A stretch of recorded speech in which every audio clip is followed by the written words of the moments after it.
ঢাকার রাস্তায় প্রতিদিন লাখো মানুষ চলাফেরা করে। হাজার হাজার গাড়ি ছুটে চলে বিশৃঙ্খলার মধ্যে। কেউ সিগন্যাল ভাঙে, কেউ উল্টো পথে গাড়ি চালায়, কেউ অপরাধ করেও ভিড়ের মধ্যে হারিয়ে যায়। কিন্তু এবার ঢাকার রাস্তায় এসেছে এমন এক প্রযুক্তি যা মানুষ না, নিজেই দেখে। এটা শুধু ক্যামেরা নয়, এটা আর্টিফিশিয়াল ইন্টেলিজেন্স। আপনার গাড়ির নাম্বার, আপনার গতি, আপনার ভুল, এমনকি সন্দেহজনক আচরণ পর্যন্ত ডিটেক্ট করতে পারে এই সিস্টেম।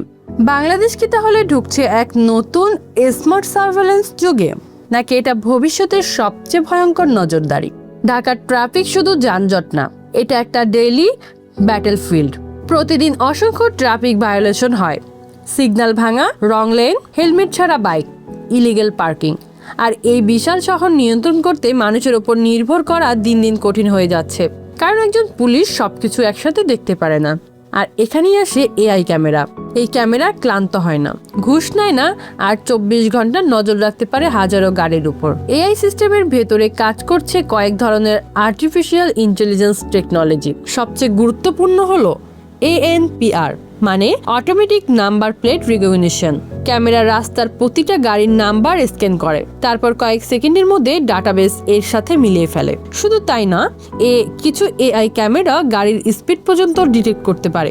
রাস্তার নির্দিষ্ট ডিস্টেন্স আর সময় হিসেব করে এআই বুঝে ফেলে গাড়ি স্পিড লিমিট ক্রস করছে কিনা। কেউ সিগন্যাল ব্রেক করলে এআই সেটা ইনস্ট্যান্টলি ডিটেক্ট করতে পারে, তারপর অটোমেটিক্যালি ফাইন জেনারেট হতে পারে।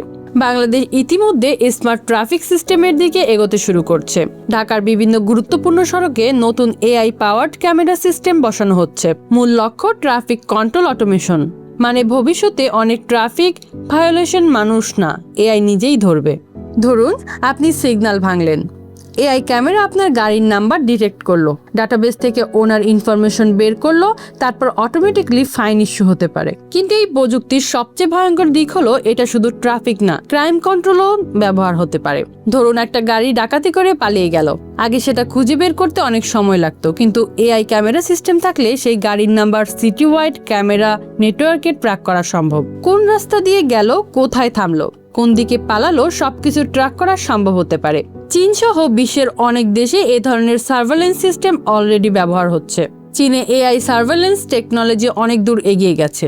সেখানে কিছু শহরে রাস্তা পার হওয়া মানুষকেও এআই ডিটেক্ট করতে পারে। কেউ ট্রাফিক রুল ভাঙলে তার ফেস স্ক্যান পর্যন্ত করা হয় বলে বিভিন্ন রিপোর্টে উল্লেখ আছে।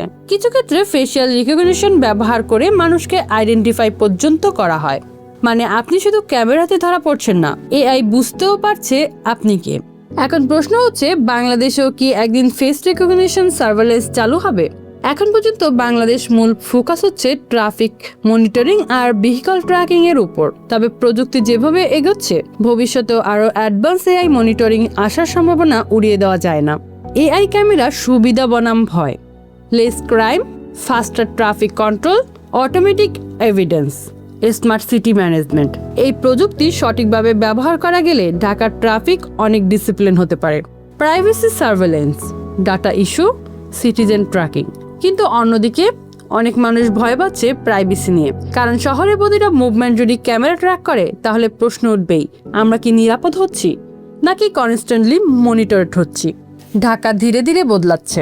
মানুষের শহর থেকে ডাটা ড্রাইভ স্মার্ট সিটিতে পরিণত হচ্ছে রাজধানী। আজ এআই শুধু ট্রাফিক দেখছে, কাল হয়তো পুরো শহরই অ্যানালাইজ করবে। এই প্রযুক্তি কি বাংলাদেশকে সেফার করবে, নাকি শুরু করবে এক নতুন সার্ভেলেন্স এরিয়া? ভবিষ্যতের উত্তর লুকিয়ে আছে ঢাকার রাস্তায় লাগানো সেই ক্যামেরাগুলোর মধ্যেই। ধন্যবাদ।